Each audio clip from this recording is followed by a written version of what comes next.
rappeler le fonctionnement. Donc l'Académie de la cheville, c'est un ensemble de formations en ligne qui est destiné aux professionnels de la prise en charge des pathologies de la cheville et du pied, et les formations sont dispensées par des experts impliqués dans la recherche autour de ces problématiques, et notamment de la maîtrise de l'instabilité de cheville. Ces experts étant des kinésithérapeutes, des chercheurs. Alors, ce soir, on a une double casquette pour François, qui est à la fois kinésithérapeute et chercheur, des médecins ou des chirurgiens. Et donc, comme je l'ai déjà dit, tout ce beau monde étant spécialiste et publiant d'un point de vue scientifique dans le domaine de la cheville. C'est une démarche qui a été initiée par Mieux Luxe, mais il y a bien des intervenants qui parlent de plein d'autres choses, et d'ailleurs ce soir on n'aura pas forcément l'occasion de parler de Mieux Luxe.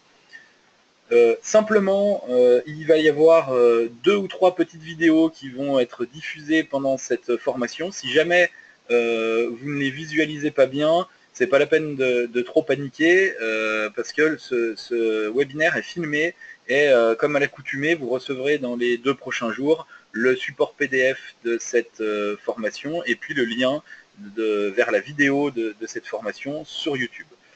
Voilà, j'en ai fini pour ma partie. C'est pas moi qui travaille le plus ce soir. Je laisse la main à François.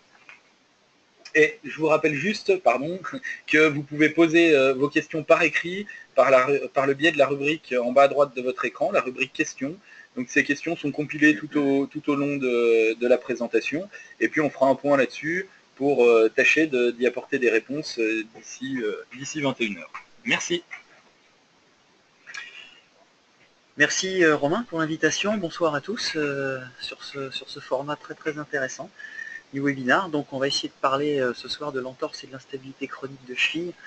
Alors mise à jour 2017, prévention et traitement. Bon, on va parler de choses un petit peu avant 2017 aussi, mais vous allez voir qu'il y a eu, ça a été 2016-2017 relativement riche sur le sujet. Alors, première diapositive, et je m'en excuse, je me présente un petit peu, peut-être plus pour les questions-réponses tout à l'heure que nous aurons à la fin, savoir un peu voilà qui je suis, ce que j'ai fait, et ça pourra peut-être orienter certains sur leurs questions. Moi j'ai un parcours de kiné du sport libéral classique, et puis ostéopathie, alors avec des clubs pro comme le Stade de Reims Football à l'époque, le basket professionnel, etc. Et puis la Fédération française d'athlétisme. Et puis en 2005, je suis parti au Qatar, donc à Spire, à Spétard, pour y faire et de la clinique et de la recherche, ce qui m'a conduit en 2012 à faire une thèse de doctorat donc, sur la thématique de prévention des blessures du pied et de la cheville chez les jeunes athlètes. Et puis le retour en Europe 2014, hôpital Latour, à Mérin, canton de Genève en Suisse, toujours pour faire de la clinique et de la recherche, puisque va se monter un grand ensemble, je dirais, un grand espace de rééducation médecine du sport, avec une belle intégration clinique et recherche. Vous voyez sur la photo ici, alors c'est encore que l'image de synthèse, mais bientôt ça sera en vrai. Il y aura vraiment le labo d'analyse du mouvement au fond, complètement intégré à la partie rééducation, pour que cliniciens et chercheurs se parlent. Alors quelques chiffres pour vous au départ, on ne va pas jouer aux devinettes, mais bon, 6500, vous le connaissez déjà parce qu'on le voit dans toutes les introductions dans les séminaires ou dans les conférences sur la cheville, c'est le nombre d'entorses de cheville en France par jour. Ça nous amène à 2 300 000 à peu près par an, pour vous donner l'importance de cette morbidité. 30 000 et 11 millions, ça c'est les mêmes chiffres, ce sont les mêmes chiffres, mais aux États-Unis. 10 000 $, c'est quoi? C'est le prix moyen sur certaines études du suivi à long terme, je dirais, d'une entorse chorémale tournée et qui part sur instabilité chronique, arthrose, etc. 20 000 $, c'est le prix de l'intervention chirurgicale moyenne aux États-Unis sur arthrose de cheville. Le chiffre 1 sur 2, c'est que ces chiffres-là, vous pouvez quasiment, en tout cas ceux du haut, les multiplier par 2, parce qu'on sait qu'il y a à peu près la moitié des entorses primaires, en tout cas, qui ne rentrent pas dans les comptes parce qu'il n'y a pas de traitement médical, il n'y a pas de consultation, etc. Donc ça vous donne encore plus une idée de l'importance de ce phénomène. Quelques derniers chiffres, et puis je vous laisse tranquille ensuite. 1 200 000 € par jour pour la rééducation en France sur l'entorse de cheville. C'est la blessure la plus fréquente en sport, à peu près 25%, et puis 7 à 10% des consultations aux urgences. Alors, je vous ai mis cette petite photo ici, qui est simplement le comité directeur, le board d'une association, d'une société savante à laquelle j'ai la chance d'appartenir et qui s'appelle l'International Ankle Consortium. Vous avez peut-être déjà entendu parler. Alors, vous avez des gens vraiment de tous horizons ici, c'est très anglo-saxon évidemment. Vous connaissez forcément quelqu'un comme Bill Vincenzino ici, si vous êtes intéressé par exemple au taping de la cheville anti-pronation. Vous connaissez forcément Jay Hertel qui est ici, celui qui a publié le plus de papiers sur l'instabilité de cheville. Kaminski qui est là, ça a été monsieur isocinétisme pendant très longtemps au niveau de la cheville. Et puis on reparlera un petit peu des autres aussi tout à l'heure. Vous allez voir qu'on va suivre un petit peu ce qui a été proposé par cette International Ankle Consortium sur les dernières années. Alors, ça avait commencé en 2013, je dirais. Cette société savante existait déjà depuis un petit moment, mais en 2013, il y a eu un premier gros papier de consensus qui a été publié dans 3 journaux différents, et notamment dans le British Journal. C'était simplement essayer de se mettre d'accord sur qu'est-ce qu'on appelle une instabilité chronique de cheville, et qu'à partir de ce papier fondateur, tout le monde parle de la même chose dans les mêmes termes. Donc un rapide rappel. C'est quoi l'instabilité chronique de cheville dans ce cas-là? C'est simplement au minimum un antécédent d'entorse de cheville, alors associé à des symptômes inflammatoires, qui a engendré au moins un jour d'interruption des activités physiques habituelles, et puis la dernière entorse a eu lieu il y a au moins 3 mois. Deuxième partie, toujours sur ces critères, il faut avoir eu des antécédents de récidive ou d'instabilité ou des épisodes de torsion. Il faut une instabilité auto-rapportée avec ces différents questionnaires qui existent, et puis une altération fonctionnelle auto-rapportée également, pareil avec les questionnaires, c'est-à-dire est-ce que vous avez eu au moins récemment une impression de giveaway, de cheville qui se dérobe. Et puis en 2016, on a récidivé sur un papier de consensus, alors là uniquement dans le British Journal, et ce papier est vraiment très intéressant, et on va s'appuyer beaucoup sur lui ce soir, parce que ce papier visait vraiment à, je dirais, expliquer la cascade infernale, première entorse, récidive, instabilité chronique, puis arthrose de cheville. Alors, on a choisi dans ce papier, lorsqu'on s'est réunis avec les autres collègues de ce groupe, de partir, je dirais, sur le coût. On parle beaucoup d'argent, en tout cas au début, dans cet article, mais parce que c'est un vrai problème de santé publique. Il y a des coûts à la fois directs, c'est-à-dire une simple entorse, il y a la consultation chez le médecin ou aux urgences, la perte de béquilles, une attelle, quelques séances de kinésithérapie. On va dire que ce sont des coûts qui sont modestes. Ensuite, il y a les coûts indirects. On est toujours un peu dans le court terme, mais il y a l'arrêt de travail, il y a l'indisponibilité, etc., qu'on peut également chiffrer, ce qu'on appelle les coûts sociétaux, c'est-à-dire qu'on cumule tous les coûts sans s'intéresser à qui paye. Et puis, il y a évidemment les coûts à long terme. Et là, on est beaucoup plus dans la thématique de ce papier, c'est-à-dire on n'est plus du tout dans les mêmes chiffres si on passe de la récidive à l'instabilité chronique, voire à l'arthrose, puisque, comme on l'a vu tout à l'heure, on grimpe vraiment, on rajoute quelques zéros. Et si vous voulez, cette importance qu'on a révélée, je dirais, au niveau des coûts, évidemment, c'est la même en termes de santé publique, c'est-à-dire que cette gravité au niveau des coûts de passer de l'entorse à la récidive à l'instabilité, c'est également très grave en termes de santé pour nos patients. Il faut absolument essayer de les maintenir à l'étape 1 et qu'ils ne dégringolent pas dans cette cascade. Alors, si je prends la première étape de cette cascade, c'est-à-dire de l'entorse vers la récidive, je ne vous fais pas un lu pour vous de l'article, mais je vous résume simplement les grands points clés. 40 à 70% hein, de taux de récidive suite à une première entorse de cheville, chiffre quand même très très important. Alors, il y a 3 théories qui sont détaillées dans cet article. Pourquoi on récidiverait?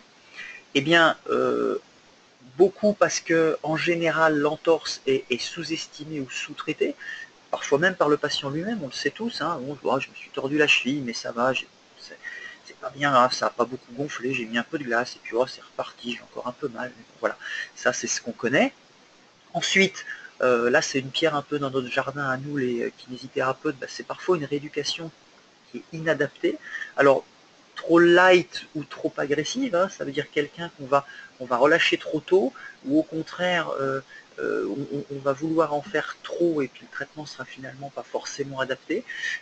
Donc ça, il y a des études rétrospectives hein, bien détaillées dans l'article qui montrent qu'on a aussi notre responsabilité parfois là-dedans. Et puis il y a la troisième catégorie, c'est simplement les gens qui devaient se blesser parce qu'ils ont des qualités de proprioception, des qualités neuromusculaires qui sont très très en dessous de la moyenne ou relativement aberrantes entre guillemets et qui de toute façon étaient destinés malheureusement à avoir un ou plusieurs accidents. Alors ensuite, deuxième étape, hein, on passe de la récidive vers l'instabilité chronique. Eh bien, pareil, des chiffres importants. Alors 25, 50, 70, 25% c'est plutôt dans les sports de ballon type basket, volley, football, handball, par exemple. 50% de passage à l'instabilité chronique, ce sont les chiffres qui sont plutôt liés aux danseurs, aux danseuses de ballet dans la littérature.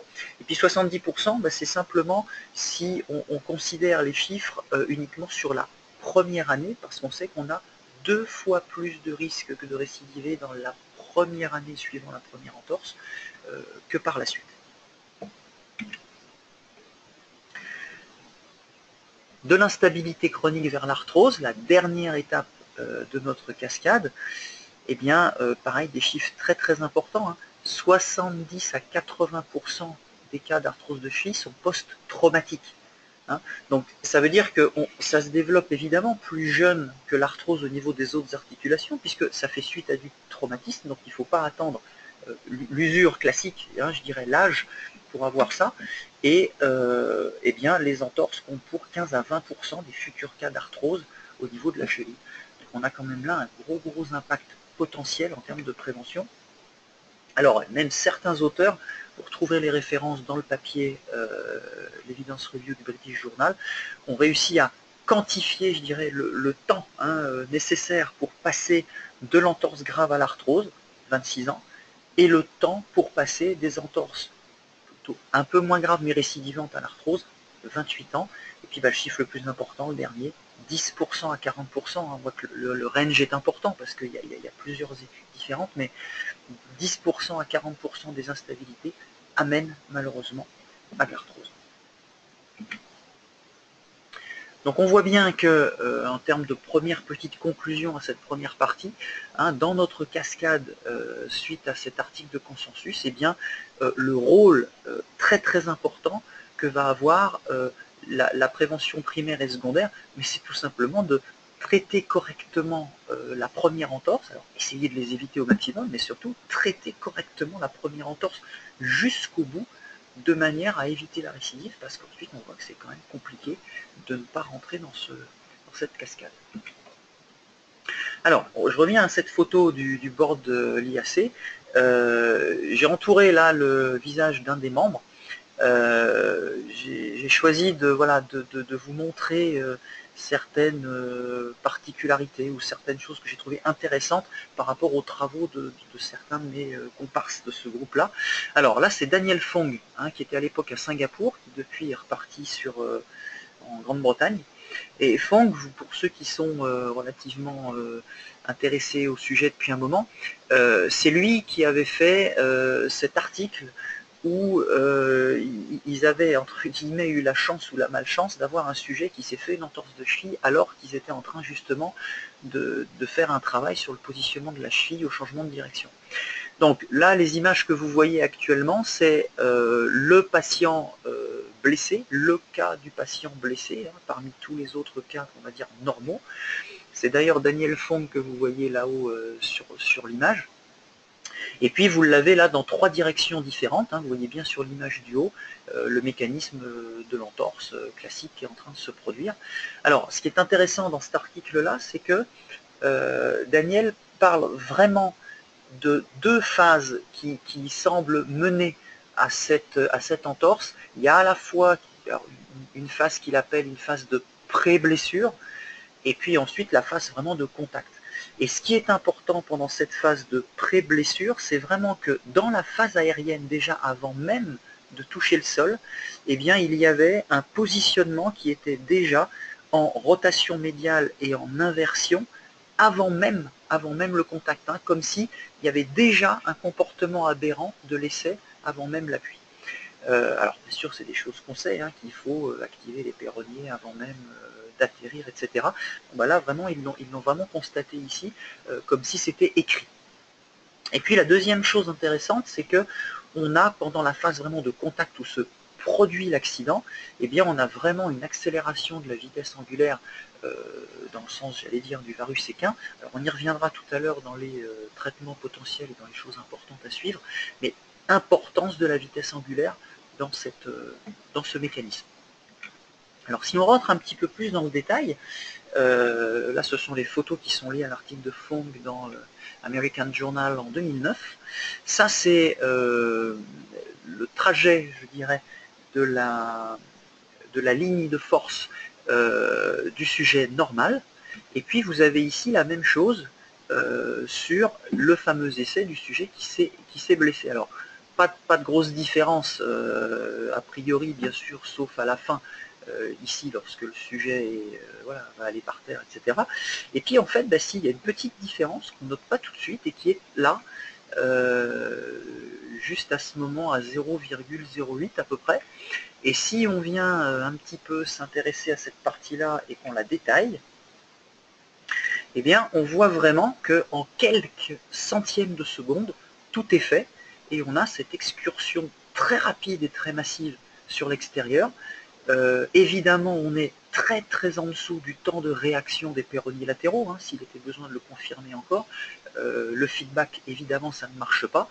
Il n'y aurait que le feed forward qui aurait pu éventuellement prémunir le sujet contre cette blessure. Donc, je reviens un petit peu à ce que j'ai défloré dans la diapositive précédente. Dans la phase de pré-blessure, dans la phase aérienne, eh ben, il est par exemple très important de venir travailler la visée. C'est quelque chose, je trouve personnellement, qu'on ne travaille pas suffisamment.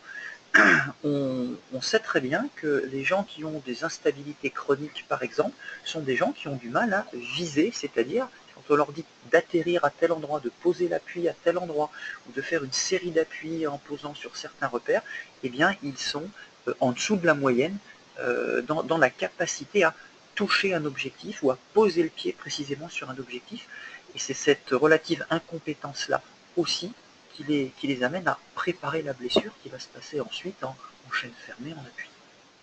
Et puis la deuxième chose, alors Romain tout à l'heure disait qu'on n'allait pas parler de myolux, mais à tout seigneur, tout honneur quand même un petit peu, c'est très important de considérer la vitesse angulaire, parce qu'on a vu que c'était ça un des facteurs très importants, et je crois que c'est un des critères où effectivement l'appareil myolux est excellent, c'est de prendre ce critère de la vitesse angulaire et de la capacité à pouvoir j'allais dire contrôler, freiner une inversion à une vitesse angulaire correcte.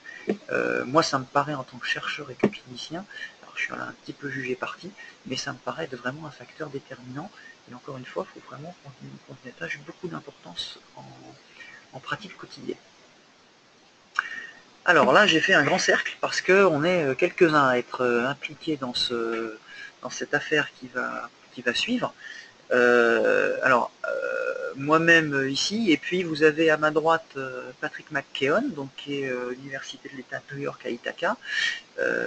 Ici, vous avez Jay Hertel, et puis vous avez Eric Wikström qui est là, et qui sera d'ailleurs l'hôte de la prochaine réunion de l'International Ankle Consortium en septembre prochain.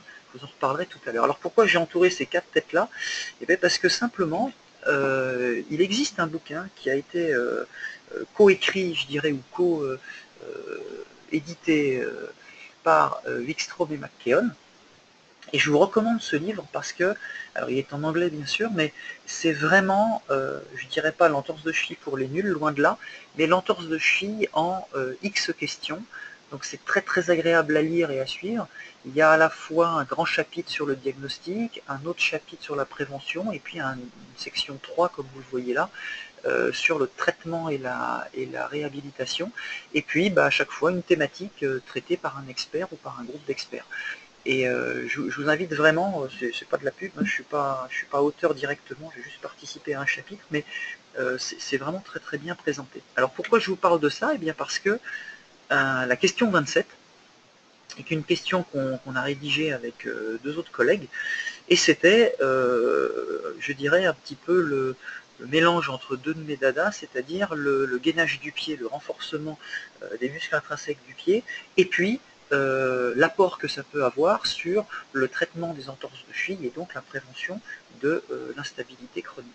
Alors, de quoi on parle quand on parle de ça? Le gainage du pied, évidemment, il va s'agir de ce qu'on appelle l'exercice du short foot. Donc on va faire partir la vidéo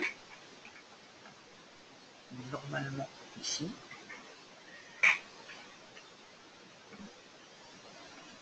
Ou pas. Alors, si la vidéo part pas, je vais vous le faire façon radio. Alors, normalement sur cette vidéo, vous voyez simplement l'exercice du short foot, c'est-à-dire non pas ce qu'on appelle l'exercice du two curl, c'est-à-dire qu'on ne voit pas les orteils qui se griffent et qui viennent se plier, les trois phalanges qui se plient, etc. Mais on voit simplement, je dirais, l'arche du pied qui monte, qui s'élève, et puis le pied qui se raccourcit un petit peu sur lui-même. Donc c'est ça qu'on appelle l'exercice du short foot. Vous l'aurez sur la rediff plus tard sur YouTube, etc., où vous retrouvez ça sur pas mal de publics que moi j'ai fait. Donc l'idée là sur ce film, c'était de vous montrer la différence entre le short foot qui vraiment active les muscles intrinsèques du pied, et puis le two curl, qui est cet exercice qu'on montre souvent avec une serviette, venir griffer. C'est pas un mauvais exercice, c'est pas le sujet, mais simplement c'est pas les intrinsèques, c'est les extrinsèques qui travaillent dans ce cas-là. Voilà. Alors, on passe au suivant. Je vous parle simplement de ce papier-là, et c'est pour ça que j'ai mis Jay Hertel dans le coup, parce qu'il a coécrit avec un de ses étudiants PhD qui s'appelle Gooding, un papier il y a quelques mois, où ils ont testé muscle intrinsèque par muscle intrinsèque différents exercices, y compris le short foot, et ils ont fait ensuite de l'IRM pour voir l'activité de chaque muscle, et c'est un travail qui est vraiment très impressionnant. Et ils ont montré que sur chaque exercice dont vous avez les photos ici, donc le short foot en haut à gauche, en haut à droite c'est simplement le mouvement de venir faire l'extension des quatre orteils, donc évidemment une flexion du gros orteil, c'est l'inverse à la troisième photo en bas à gauche, et puis c'est le two spread ensuite. Eh bien vous avez sur ces exercices-là un énorme travail de tous les muscles intrinsèques du pied, vous pourrez lire l'article. Donc tout ça pour vous dire qu'il n'y a pas que le short foot, vous avez un choix d'exercices intéressants à pouvoir montrer aux patients et notamment à faire à la maison, et qui sont à notre avis des exercices intéressants aussi dans la rééducation de l'entorse de cheville ou dans la prévention de l'instabilité chronique. Alors, il y a normalement aussi une petite animation ici, voilà. Alors là, c'est juste pour vous montrer le travail de l'arche médiale du pied lorsqu'elle bosse. Et puis si on passe, on va avoir... Voilà. Là, vous avez le film qui fonctionne sur l'électro du pied. Donc, quand vous avez en haut à droite de l'image le petit signal jaune, la petite flèche jaune, eh bien c'est que l'électro passe, donc deux électrodes, un stimulateur. On est sur globalement l'abducteur du gros orteil, et vous voyez bien ce qui se passe.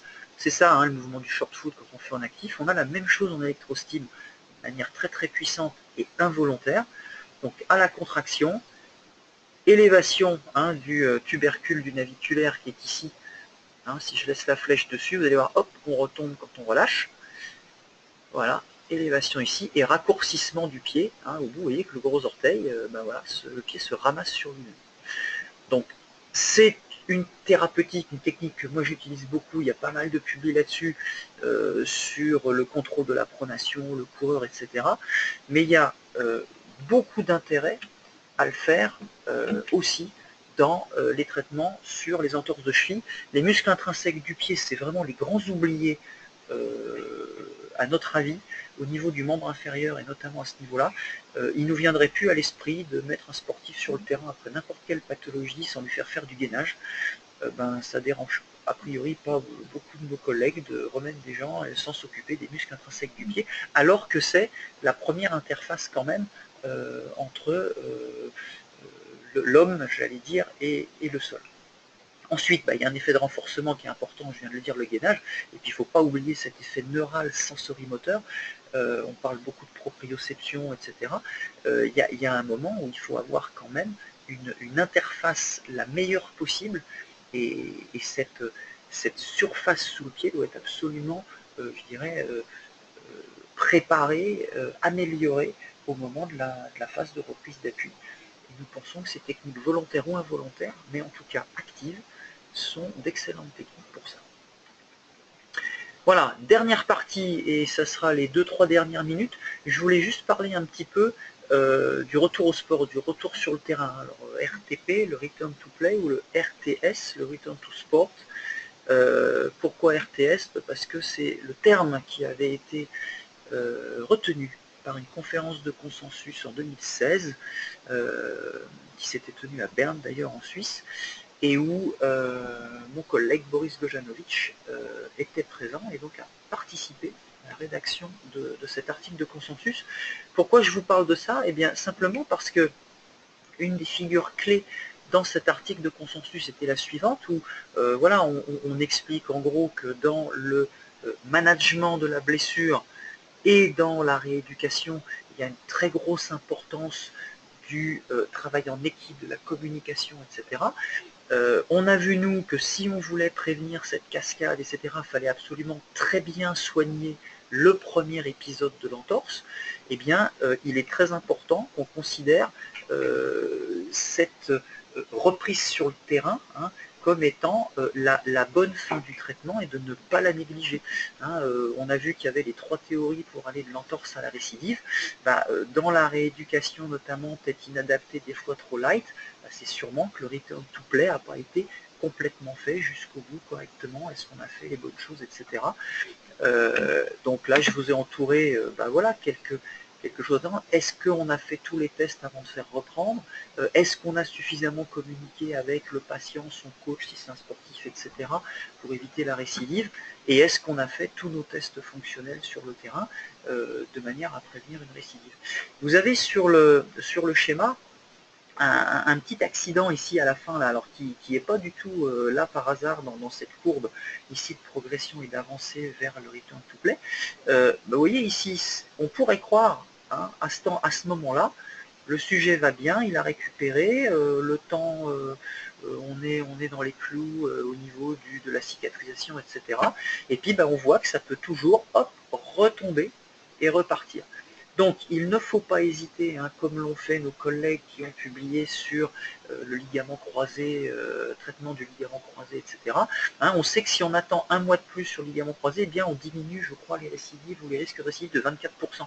Donc c'est énorme. Quelquefois un tout petit peu plus de temps et un tout petit peu plus de rééducation, même si on croit qu'on est arrivé, eh bien peut faire diminuer drastiquement le risque de récidive.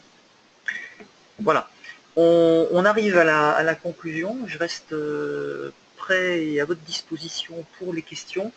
Dernière petite remarque, donc le 7e congrès de l'International Ankle Symposium, consortium, donc qui s'appellera le Symposium, aura lieu en Caroline du Nord du 15 au 17 septembre. Pour information, vous pouvez encore envoyer vos abstracts jusqu'au 10 mars. N'hésitez pas à me contacter, ou vous trouverez sur Internet pour ceux qui font de la recherche, les contacts pour envoyer ça. C'est toujours une conférence très intéressante et qui, pour terminer par là où on a commencé, mélange très très bien clinique et recherche. Merci François pour cette belle présentation et puis le respect du timing, je crois, en plus, tip top.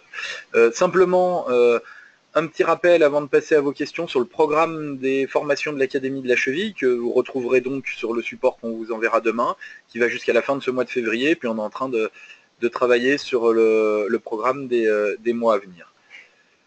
Voilà, donc maintenant je vais aller regarder si certains d'entre vous ont eu de l'inspiration ou ont posé des questions en cours de route, et a priori c'est le cas. Donc Léopold qui ne voyait pas les diapos à 20h08, donc on s'en rend compte un peu tard. A priori, hein, de notre côté, en termes de diffusion, tout se passait bien, et a priori également, il y en a d'autres qui ont dû voir les diapos, puisque personne d'autre s'est plaint, donc c'était sûrement un problème de réception. Désolé Léopold, mais encore une fois, le plus simple là, c'est d'aller sur le lien YouTube que vous recevrez dès demain. Mehdi, alors comment peut-on vérifier une rééducation trop light ou trop agressive? Alors, bonsoir Mehdi, c'est vrai que c'est une bonne question.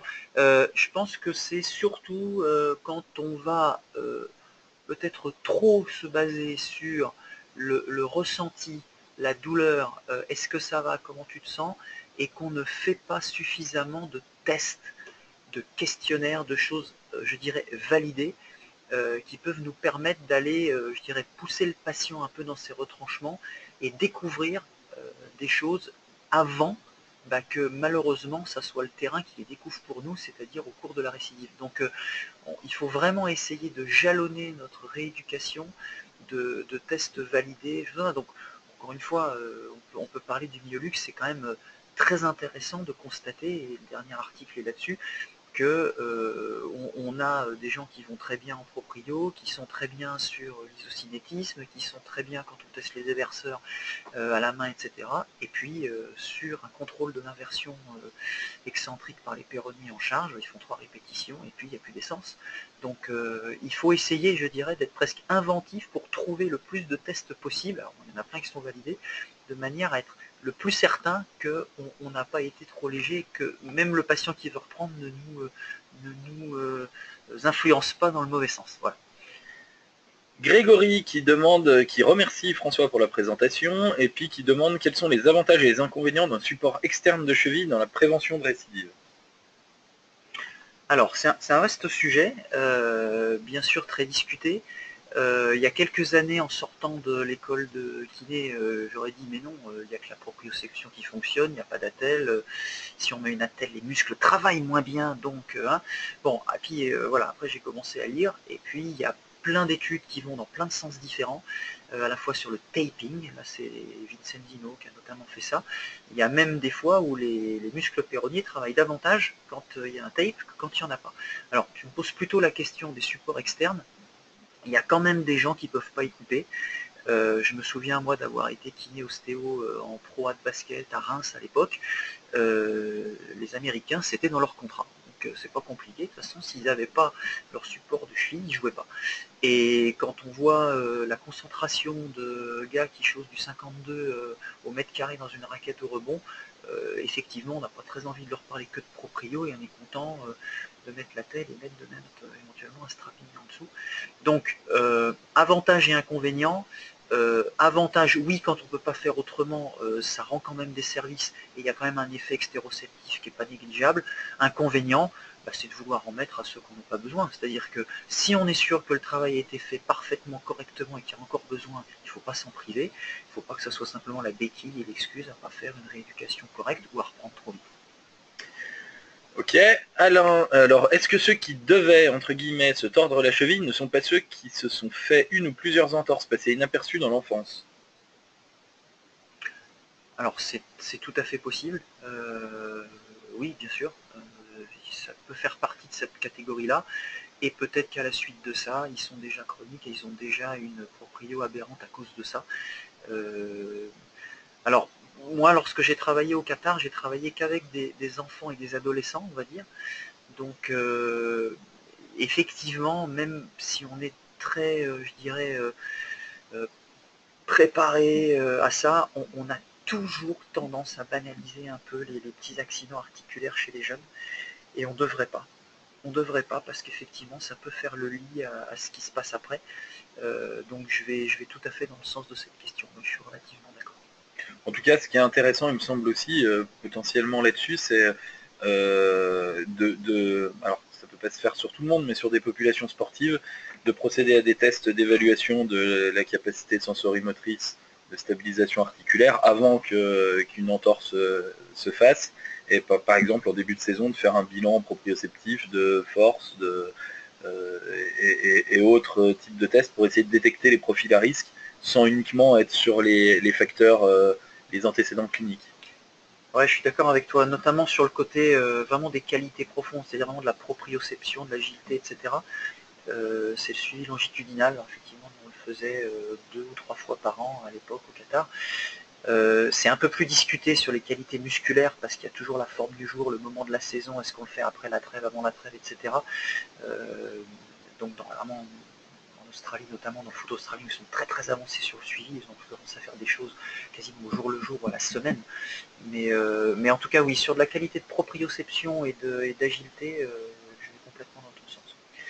Alors Loïc, quelle est votre moyenne de séance pour une entorse de cheville classique?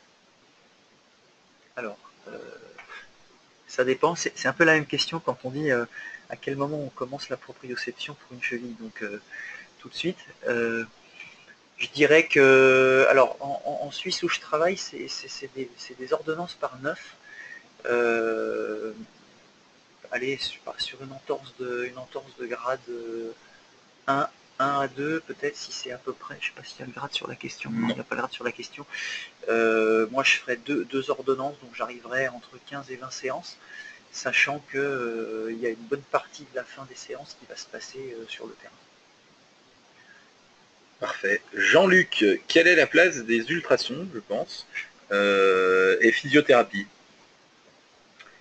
Parce que si c'est la place des US, elle est très forte, parce que vous avez vu que dans le fameux International Ankle Consortium, il y a beaucoup d'Américains. Ouais, alors j'espère que c'est effectivement les ultrasons. Bah, personnellement, je suis pas un grand fan des ultrasons, pas par dogmatisme, pas pour être dans la mouvance, mais simplement parce que en clinique, je ne suis pas forcément convaincu. Hein. Dieu sait si la science, la recherche dans notre métier prouve pas tout, et heureusement qu'on fait des choses qui sont uniquement cliniques, empiriques, sinon on ferait plus des fois grand-chose. Mais également, voilà, en recherche c'est très discuté, en clinique ça m'apporte pas beaucoup. Donc les ultrasons me sont moi d'un très très faible secours ou recours dans ces cas-là. Physiothérapie plus globalement. Là, je saute sur électrostimulation des muscles péronniers latéraux. J'espère qu'on va faire une belle expérimentation et des belles publications dans les mois, les années qui viennent là-dessus, parce que c'est vraiment par la folie. Donc je dirais, quitte à utiliser de l'électrothérapie, c'est évidemment en actif, et évidemment sur les péronniers latéraux, en charge. Parfait. Quels sont les tests, donc Loïc qui revient, quels sont les tests que vous utilisez pour objectiver la réussite de votre rééducation? Alors, bon, il y a les questionnaires classiques, hein, FAI, etc. Il y a ensuite tous les tests fonctionnels. Alors, il y a les tests qui sont validés. Il y a le SEBT, hein, c'est ce test en étoile, hein, où le sujet a le pied au milieu d'un Y ou d'une étoile, et puis doit aller chercher, et puis on mesure par rapport à l'autre pied, etc. Ensuite, moi j'aime beaucoup objectiver leur capacité à viser, comme je disais tout à l'heure, donc sur des parcours, hein, avec les échelles, etc., leur demander de viser. Et puis ensuite, tout ce qui va être reprise d'appui, donc capacité à changer de direction en état de fatigue. J'aime beaucoup travailler sur la fatigue pour essayer au maximum de pousser les gens dans leur retranchement, et ça c'est possible même si on n'a pas à côté un terrain, etc. C'est-à-dire essorer les péronniers latéraux ou essorer le mollet d'une manière ou d'une autre, et ensuite venir voir si les qualités de proprio, les capacités à viser, la capacité de bondissement, etc. est altérée. Et ça, moi, ça me fait dire qu'il faut encore en rajouter, notamment en endurance de force, etc. J'ajoute quand même, et c'est pas pour faire plaisir, mais que le Myolux, moi, me sert bien aussi à objectiver des progrès, notamment sur les tests 4 et 5, hein, donc inversion lente et puis éversion rapide, travail des péronniers latéraux. Alors Céline, est-ce que la position pied plat ou pied creux doit impérativement être corrigée pour éviter les récidives? Alors on pourrait même enlever, je pense, la fin de la question. Est-ce que la position pied plat ou pied creux doit être impérativement corrigée? Non, a priori. Alors après, chaque cas est différent, on ne peut pas généraliser, c'est très compliqué. Mais ma petite expérience et les choses que j'ai lues, moi, m'amènent à beaucoup d'humilité par rapport aux morphologies, notamment statiques, et aux mesures statiques qu'on fait, et aux transferts beaucoup trop rapides et beaucoup trop faciles qu'on a fait sur des potentiels comportements dynamiques du pied ou du sujet, etc. Alors bon, moi travaillant beaucoup maintenant sur la course à pied, je vous renvoie à cette fameuse vidéo qui a fait l'ouverture de toutes les conférences sur la course à pied récemment, où on voit un gars qui court le marathon avec une hyperpronation et version, quasiment le tubercule du naviculaire des deux côtés qui touche le sol, en disant ah regardez, regardez, regardez, puis la caméra remonte, et en fait c'est Gebre Selassie, recordman du monde, vainqueur du marathon de Berlin, quasiment jamais blessé, qui est en train de courir comme ça. Donc tout ça pour expliquer que il ne faut vraiment pas s'arrêter à une morphologie, il faut surtout se demander, est-ce qu'en dynamique, ce positionnement est contrôlé ou pas? Il y a des gens qui ont une pronation qui est importante, mais elle est très bien contrôlée. Il y a des gens qui ont un pied creux, mais qui ont suffisamment de gainage musculaire du pied pour ne pas faire de fracture de fatigue. Donc moi je répondrais non à la question en disant vraiment chaque cas est différent et du moment que c'est contrôlé, il faut laisser les gens dans leur physiologie. Alors Mehdi, c'est dans le même état d'esprit. Est-ce qu'on peut, si on reformule un peu, est-ce qu'on peut constater que le pied plat est plus exposé à une entorse que le pied creux? Alors, je ne sais pas si on parle vraiment du pied plat, parce que le vrai pied plat, c'est un pied plat anatomique, c'est compliqué. Après, il y a tout un tas, il y a le faux pied plat, notamment africain, etc., qui est plutôt un pied très fort, puisque le volume qu'on croit être plat, c'est le volume des muscles intrinsèques du pied. Donc je vais peut-être parler de ce qu'on appelle du pied plat flexible, c'est-à-dire ces gens qui n'ont pas forcément un pied plat lorsqu'ils sont assis, qu'il n'y a pas de charge dessus, mais qui vont avoir tendance à affaisser leur arche médiale du pied lorsqu'ils sont en charge. Alors, est-ce que ceux-là sont plus enclins à avoir une entorse? Je ne le crois pas, mais cependant, dans certaines publis, on trouve effectivement des gens qui ont un peu d'hyperpronation, etc.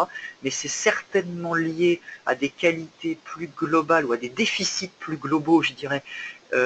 Et cette morphologie du pied ou ces incapacités du pied, ils sont liés. Je m'explique, on pourrait dire la même chose pour le syndrome fémoro-patellaire, c'est-à-dire que je prendrais la morphologie d'une jeune fille qui serait peut-être un petit peu forte et qui aurait valgus du genou, hyperpronation. On sait évidemment que la probable faiblesse de son moyen fessier va générer un risque énorme de plein de pathologies, mais notamment d'entorse de cheville. Donc, je dirais oui, mais indirectement, pour répondre à la question, par rapport à des choses qui sont sûrement drivées un peu plus en proximal. Donc Alain qui parle de l'importance des tests en cours et en fin de rééducation, clinique, manuelle, isocinétique, évolution au mieux, donc mieux luxe évolution j'imagine. Donc je pense que c'était en réaction à la réponse à sa question précédente et qu'Alain témoigne son accord avec ce qu'on a pu dire sur l'importance des tests. Et puis et Alain reparle ensuite de l'importance de développer des tests, notamment proprio, chez les sportifs supposés sains, et ça va exactement dans le sens de ce qu'on disait tout à l'heure, et de ce qui est fait notamment par Brice Picot, qui intervient régulièrement au sein de l'Académie de la Cheville, avec les équipes de France féminines de hand, par exemple. Donc ensuite, Valérie, où peut-on trouver ces questionnaires validés? Alors j'ai une partie de réponse, c'est qu'en fait, ils sont pas tous validés en langue française. Il y en a qui sont validés en langue française, le fameux questionnaire fonctionnel qui permet d'évaluer la problématique, en tout cas le handicap fonctionnel, si on peut s'exprimer comme ça, associé à une instabilité de cheville, est validé en français. Donc on a dans le cadre d'autres webinaires, on a pu transmettre ces questionnaires. Et puis le fameux questionnaires qu'on appelle le A2I, qui est un des questionnaires qui permet de classifier un patient en situation d'instabilité ou d'instabilité chronique de cheville. Il n'est pas validé en langue française, à ma connaissance. Par contre, c'est pas des questions très philosophiques, hein, c'est est-ce qu'on s'est déjà fait une entorse ou pas. C'est compliqué dans la traduction d'imaginer qu'on va complètement nuire à la pertinence de ce questionnaire. Donc d'ailleurs, nous, quand on sélectionne dans nos études des sujets en situation d'instabilité chronique dans une population française, on les sélectionne sur la base d'une traduction de ce questionnaire. Donc ces deux questionnaires, par exemple, on les a en langue française et ça nous est arrivé de les diffuser dans le cadre des webinaires. Donc ce qu'on peut faire ici, c'est que ceux qui sont intéressés pourront demander ça. Quand vous recevrez le support, la PDF demain ou après-demain de cette formation, n'hésitez pas à demander ces questionnaires si vous êtes intéressé, et Florentine fera un plaisir de vous les envoyer. Céline, pour les athlètes de haut niveau, est-ce que le Myolux 3 fois par semaine est suffisant pour éviter les récidives ou il faut que l'athlète l'utilise tous les jours? Alors là, c'est moi qui dois répondre. Je dirais non, je dirais que c'est largement suffisant 3 fois par semaine, mais je dirais qu'il ne faudrait pas faire que ça. Je détourne un peu la question, mais plutôt que de faire du Myolux tous les jours, il faudrait bien mieux en faire effectivement par exemple 3 fois, mais encore une fois, passer sur des bondissements en sol instable, passer sur des exercices en état de fatigue, enfin voilà, je vais redire un peu les mêmes choses parce que c'est sur de la pratique quotidienne, mais il faut travailler tout ce qui est en proximal, mettre un coup d'électrostime sur les péronniers de temps en temps, enfin voilà. Moi je dirais plutôt que c'est dans la variabilité, dans la variété des stimulations, on va trouver sans doute le plus de chances d'éviter un accident. Alors, je vais faire ma petite partie de réponse de chez Myolux. C'est énorme, 3 fois par semaine. On n'a jamais recommandé autant que ça, en tout cas en prévention, en récupération ou en maîtrise d'une instabilité chronique. Et puis surtout, ce qui est particulièrement intéressant dans la version informatisée actuelle, c'est que on peut justement faire des tests et évaluer différentes composantes, et notamment l'acuité proprioceptive, la performance des muscles éverseurs en charge. Et donc, quand ça va bien, il faut l'entretenir. 1 à 2 séances par semaine, c'est largement suffisant. Et puis par contre, s'il y a un déficit important ou un retour d'un déficit qui avait été résorbé, et là peut-être qu'il faut mettre un peu le paquet sur une petite période, mais en tout cas l'idée c'est de se sevrer aussi de ces choses-là à un certain moment. Alors se sevrer dans le sens où le sensorimoteur, il faut toujours l'entretenir un petit peu, mais 3 séances par semaine, c'est largement suffisant, voire beaucoup, et évidemment, bien sûr, il faut laisser la place à d'autres choses. Le Myolux, c'est une partie du travail sensorimoteur ciblé, mais il y a plein d'autres choses à faire, comme François a pu très bien le rappeler. David, à quel test et ou questionnaire simple mis en place pensez-vous pour évaluer les compétences en amont ou pour évaluer le RTS? C'est déjà un petit peu la réponse qu'on avait donnée tout à l'heure. Hein. Donc les tests, on vient d'en parler, les questionnaires, pardon, on vient d'en parler. Moi le test, il y a maintenant le Myolux qui en fait partie, il y a le SEBT, donc la Star Excursion Balance Test, et puis tous les tests plutôt de reprise d'appui en état de fatigue. J'ajouterais quand même des tests purement de force des éverseurs, et puis ensuite on passe à des tests sur le terrain de mise en situation. Alors ouais, David également, la question me fait penser que sur un webinaire qu'on avait pu faire sur performance posturale et instabilité chronique de cheville, on avait parlé du SEBT et plutôt de son petit frère, le Y Balance Test. Il y a eu beaucoup de réactions là-dessus et de demandes d'informations, et donc dans le courant du mois de mars ou d'avril, il y aura une session spécifique où on expliquera vraiment ce qu'est ce Y Balance Test et comment le faire en pratique, et ce qu'il faut pas... qu'il faut des petits détails, mais qui font qu'il est valide si ces détails sont respectés, comme bien conserver les mains sur les hanches, etc. et il y a énormément d'articles ou de vidéos qui traînent sur Internet où les sujets ont les mains un peu partout et ne respectent pas ces consignes. Donc le YBT mis en pratique, ce sera l'objet d'un webinaire. Donc si ça vous intéresse, soyez vigilants à ça, ça va passer. Alain qui revient, donc le rôle de la raideur des mollets comme facteur favorisant des entorses, seul facteur favorisant validé pour les blessures du membre inférieur, en général dans les études. Bon. Ouais, ça fait partie des facteurs, la raideur du triceps sural, ça fait partie effectivement des facteurs qui peuvent favoriser une instabilité latérale de cheville. C'est un facteur qui est très connu de la population des chirurgiens, en tout cas de ceux que je suis amené à côtoyer, et bien souvent c'est quasiment le facteur exclusif qu'ils ont en tête. C'en est un, il y en a d'autres, hein, c'est sûr. Ouais, je dirais, effectivement, on lit les mêmes choses. Je ne suis pas certain que ce soit quand même le seul facteur favorisant. Mais par exemple, tout à l'heure, je parlais de l'étude de Fong, qui justement, lui, dans son cas, alors c'est un seul cas, mais n'a absolument aucun déficit de la flexion dorsale chez le sujet qui s'était blessé. Donc, je crois comprendre, hein, derrière la raideur du triceps sural, voilà, une relative incapacité à poser le pied dans une flexion dorsale suffisante. Bon, non, a priori, ça a été dans pas mal d'études un facteur d'attente, mais c'est pas un facteur a priori constant. Je préférerais parler de manque de souplesse, puisque encore une fois, la raideur, c'est quand même une qualité, il faut en avoir. Je préférerais peut-être quelqu'un qui a des qualités de stiffness, hein, pour reprendre en franglais, au niveau du mollet, et puis simplement lui demander de s'étirer un petit peu, mais surtout de travailler sa qualité d'appui, de travailler sa qualité de savoir poser le pied correctement. Toujours Alain qui pose la question du rôle du pied creux comme facteur favorisant. Alors le 3, je ne sais pas si ça veut dire quelque chose, pied creux 3. Oui. Ouais, alors, effectivement, souvent on a pensé que le pied creux, du coup on avait un appui qui était plus externe, etc. Donc facteur favorisant. Il se trouve que c'est quand même souvent une population qui est très très habituée à avoir un appui dynamique, très très habituée à avoir un appui sur la partie externe du pied. Mis à part ce qu'on trouve dans la littérature, moi dans ma pratique quotidienne, c'est absolument pas les gens qui se font le plus d'entorse.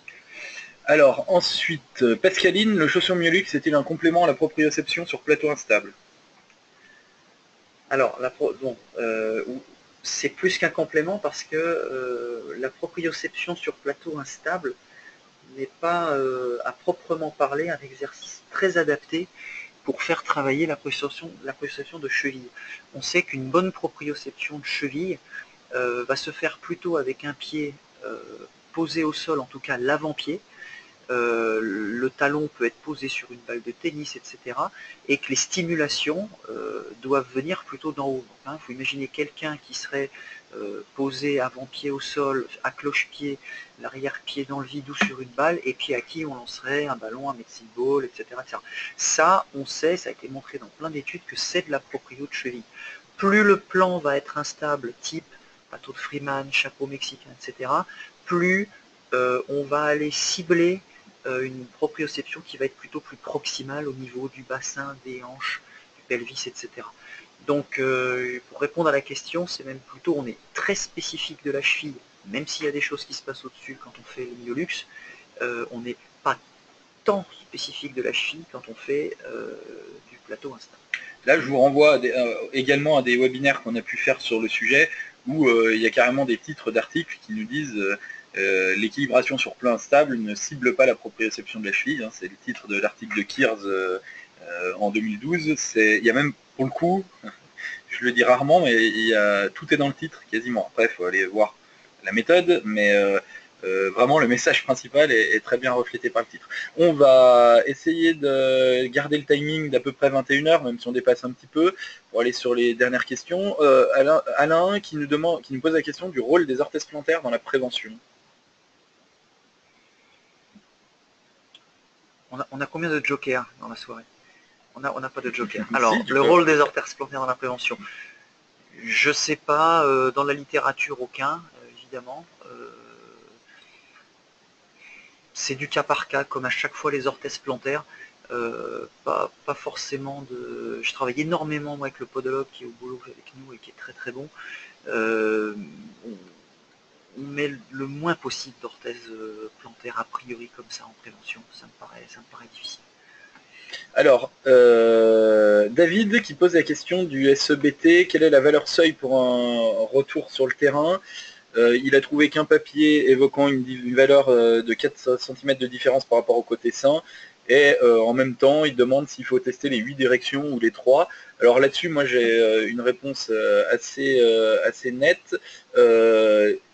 Les 8, ben, c'est bien si vous avez le temps. Il a été démontré que se contenter des 3 directions, ça peut suffire. Donc en pratique clinique, c'est intéressant. Il y a des papiers aussi qui montrent que les déficits, en fonction de la direction dans laquelle on a les déficits, veulent dire des choses différentes. En direction antérieure, c'est plutôt un déficit finalement, c'est un test de capacité de flexion dorsale en charge, hein, donc c'est souvent des déficits soit de manque de souplesse du triceps sural, soit d'un talus antériorisé. Et puis les déficits en postérolatéral, postéromédial sont plutôt d'origine sensorimotrice, donc proprioception, force. Et enfin, les différences en valeur brute ne veulent pas dire grand-chose. Un Y balance test sur un SEBT est intéressant quand la performance est relativisée à la longueur du membre inférieur. Donc crête iliaque jusqu'à la malléole interne. Et donc la distance atteinte doit être exprimée en pourcentage de cette distance, longueur du membre inférieur. Les valeurs brutes sont compliquées à interpréter. Et nous, on a pu observer qu'effectivement, il ne faut pas oublier que c'est un test de qualité sensorimotrice du membre inférieur. Ce n'est pas un test spécifique de la cheville. Par contre, quand on le fait en situation d'instabilité spécifique de la cheville, donc comme François l'a bien rappelé, avant-pied ancré au sol et arrière-pied déstabilisé, eh bien là, on vient mettre un effet zoom et on a publié un papier en français d'ailleurs à ce sujet où on montre que il semblerait y avoir un seuil, alors la valeur exacte c'était 82% de la longueur du membre inférieur. Tous ceux qui vont bien sont capables d'aller plus loin que 82% en moyenne sur les 3 directions, et ceux qui sont instables ne sont pas capables d'atteindre ce seuil. Donc ça c'est pareil, c'est un papier qu'on peut diffuser, mais voilà l'état de la question à notre connaissance là-dessus. Alain, est-il vrai que Mulux ne vend plus le Medic 2, mais seulement des évolutions au kiné? Alors ça, c'est une stratégie commerciale qui revient à Mulux. Alors je vous invite à contacter Florentine si vous avez ses coordonnées. François n'a absolument rien à voir avec ça. Moi, je m'occupe de la partie scientifique et je ne suis pas sur les démarches commerciales. Mais de toute façon, c'est sûr que quand la nouvelle version d'un dispositif est mise sur le marché, la version précédente tente à s'éteindre. Céline, que pensez-vous des douleurs persistantes dans le triangle de Cagère en fin de rééducation après entorse? Faudrait savoir si elles étaient déjà présentes au début de l'entorse, auquel cas il faut se poser la question du mécanisme. Est-ce qu'il était beaucoup en équin et est-ce qu'on a un risque d'avoir eu aussi un conflit type carrefour postérieur derrière qui est vraiment ennuyeux mais qui finalement peut se traiter relativement vite en médical. C'est à ça que je penserais tout de suite, plutôt un carrefour associé. Yannick, donc, qui nous parle de l'épreuve concentrique sur le Mulux, qui est très difficile. On en a déjà eu l'occasion d'en parler, hein, d'ailleurs, ensemble, Yannick. C'est vrai qu'on a une référence sur des jeunes sportifs explosifs. On est en train de retravailler là-dessus, mais dans tous les cas, la valeur a été obtenue, la valeur seuil, par des jeunes sportifs sains. Peut-être que sur une population plus éclectique, on aura un seuil légèrement inférieur, mais si ça paraît difficile, c'est aussi qu'a priori, il y a des déficits par rapport à une population saine, et donc par rapport à l'isocinétisme, puisque le sujet est abordé aussi dans la question, toujours le même problématique du travail plus analytique ou plus fonctionnel, en charge ou en décharge. Céline, pouvez-vous... Alors on va s'arrêter après par rapport aux questions posées à partir de maintenant, pour rester à peu près dans le timing. Mais si vous voulez poser des questions à François par la suite, n'hésitez pas à réagir par mail par la suite et on lui transférera les questions. Pouvez-vous donner des exemples concrets d'exercices proprioceptifs à faire en cabinet sur une surface restreinte sans matériel? Oui, alors tout ce qui est exercice en appui monopodal, alors fixe d'abord, Et puis, encore une fois, en stimulant plutôt le haut du corps, etc. Donc ça va très très bien fonctionner, il y a juste besoin d'avoir un espace, une balle, des choses comme ça. J'insiste encore une fois sur peut-être le fait de faire quelques montées sur pointe de pied de manière à fatiguer le mollet et le segment jambier avant, de manière à travailler en état de fatigue si on est plutôt sur la fin de la rééducation. Moi j'aime beaucoup aussi travailler en reprise d'appui sur un espace restreint en ce qu'on appelle en fente dynamique, hein, c'est-à-dire que vous allez mettre le sujet en fente moyennement ouverte et puis lui faire alterner jambe avant, jambe arrière, etc. en lui demandant de rester sur pointe de pied des deux côtés. Donc on a un appui, un double appui au sol tout le temps, mais on a quand même une reprise d'appui. Et puis ensuite, on peut faire ça en se déplaçant un petit peu, en tournant sur place, etc., etc. Et encore une fois, en variant les stimulations. Voilà. Et voilà, on en arrive à la fin de cette présentation. Merci encore à toutes et à tous pour l'intérêt, en tout cas votre attention et l'intérêt témoigné à cette présentation, comme le reflètent les nombreuses questions qui ont été posées. Et encore une fois, on essaye de respecter le timing, sinon on déborderait beaucoup et souvent. Mais si jamais une question vous réveille cette nuit, restez pas sur une frustration et n'hésitez pas à nous écrire et on transférera à François comme on l'a fait pour d'autres intervenants auparavant. Voilà, merci, bonne soirée et puis à bientôt pour une prochaine session.